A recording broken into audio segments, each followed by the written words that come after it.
শ্রীমদ্ভগবদ্গীতার ষষ্ঠ অধ্যায়ের বিশদ বিশ্লেষণ, ধ্যানযোগ। ভূমিকা। শ্রীমদ্ভগবদ্গীতা হল হিন্দু ধর্মের অন্যতম শ্রেষ্ঠ গ্রন্থ, যা মহাভারতের অন্তর্ভুক্ত। এটি ভগবান শ্রীকৃষ্ণ ও অর্জুনের মধ্যকার এক গভীর দার্শনিক আলোচনা।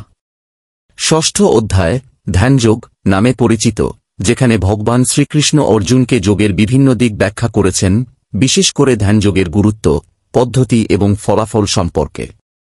এই প্রবন্ধে আমরা এই অধ্যায়ের মূল বিষয়বস্তু বিশদভাবে পর্যালোচনা করব।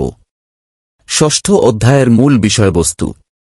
১. সাধক ও কর্মযোগী। শ্রীকৃষ্ণ অর্জুনকে বোঝাচ্ছেন যে প্রকৃত সাধক সেই, যে নিজের কর্তব্য কর্ম সম্পাদন করে এবং ব্যক্তিগত আকাঙ্ক্ষা ত্যাগ করে।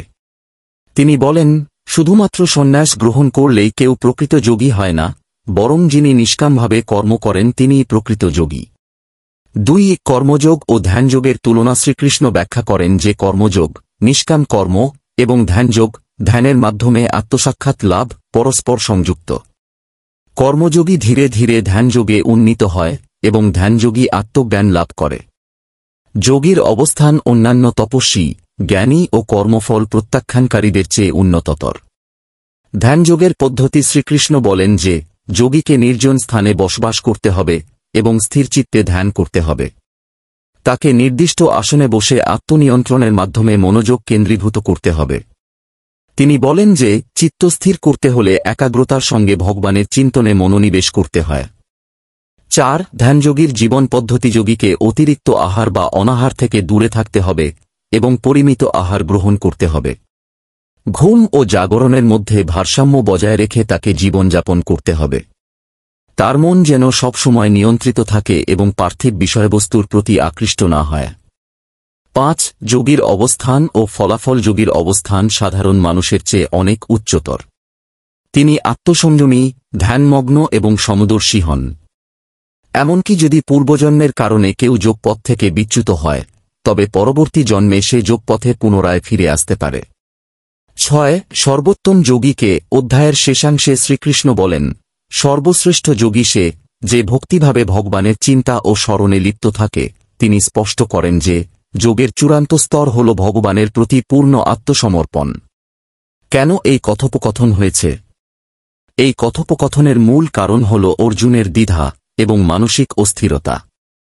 কুরুক্ষেত্রের যুদ্ধে অংশগ্রহণ করা উচিত কিনা তা নিয়ে সে সংশয়ে ছিল। শ্রীকৃষ্ণ তাকে বোঝাতে চেয়েছেন যে নিষ্কাম কর্ম ও ধ্যানের মাধ্যমে সে প্রকৃত মুক্তি লাভ করতে পারে। যুদ্ধক্ষেত্রেই কিভাবে একজন যোগী হয়ে ওঠা সম্ভব, সেই দিকটিও ব্যাখ্যা করা হয়েছে। কি উদ্দেশ্য ছিল? এই আলোচনা দ্বারা শ্রীকৃষ্ণ অর্জুনকে কর্ম ও যোগের প্রকৃত তাৎপর্য বোঝাতে চেয়েছেন। মূল উদ্দেশ্য ছিল: ১. কর্ম ও যোগের মধ্যে সঠিক সমন্বয় স্থাপন করা। ২. আত্মনিয়ন্ত্রণ ও ধ্যানের মাধ্যমে জীবনের প্রকৃত লক্ষ্য নির্ধারণ করা। ৩. যোগের মাধ্যমে মুক্তি ও পরমাত্মার সঙ্গে সংযোগ স্থাপন করা। এই কথোপকথনের কারণ: শ্রীকৃষ্ণ জানতেন যে শুধুমাত্র যুদ্ধ জেতাই জীবনের মূল লক্ষ্য নয়, বরং আত্মসাধনা ও মোক্ষলাভই প্রকৃত অর্জন। তিনি অর্জুনকে এই সত্য উপলব্ধি করাতে চেয়েছেন এবং তাকে যোগপথে পরিচালিত করতে চেয়েছেন। সংশ্লেষণ। এই অধ্যায় আমাদের শেখায় যে কর্ম এবং ধ্যান পরস্পর সম্পর্কিত। যারা কর্মের মাঝে থেকেও ধ্যানমগ্ন থাকতে পারে, তারাই প্রকৃত যোগী।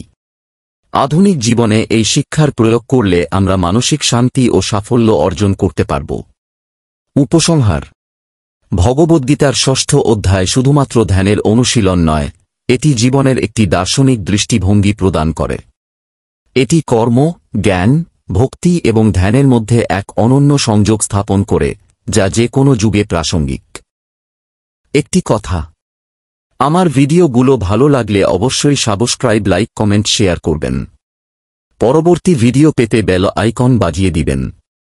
সবাইকে ধন্যবাদ। নমস্কার।